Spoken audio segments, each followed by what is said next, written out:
Oke Bang, berapa unit kapal yang nggak berangkat ini dan kenapa nih Bang? Kapal yang tidak berangkat saat ini ada 2 unit kapal, KMP Teluk Sinabang dan KMP Labuan Haji. Terkait dengan cuaca ekstrim yang beberapa hari ini sudah ekstrim ya. Menurut pantauan kami dari BMKG sudah menunjukkan warna merah gelap yang menandakan ketinggian gelombang di laut 5 sampai dengan 7 meter.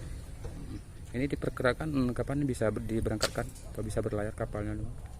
Untuk keberangkatan, hasil konfirmasi kami bersama kedua nahoda akan diberangkatkan pertama pada hari Senin tujuan Manado untuk KMP Teluk Sinabang apabila perbaikan rundownnya sudah selesai, dan hari Rabu untuk KMP Labuan Haji tujuan Labuan Haji.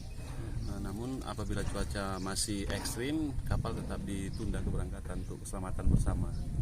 Baik, ini harapannya nih sedikit nih kepada nih calon penumpang nih yang sudah menunggu nih, terlanjur menunggu nih.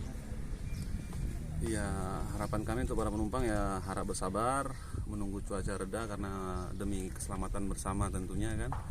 Terus dari pihak kami juga menyiapkan tempat apabila bagi penumpang-penumpang yang berada dari luar kota Sinabang bisa kami tempatkan di ruang tunggu gedung terminal untuk beristirahat nanti kapal.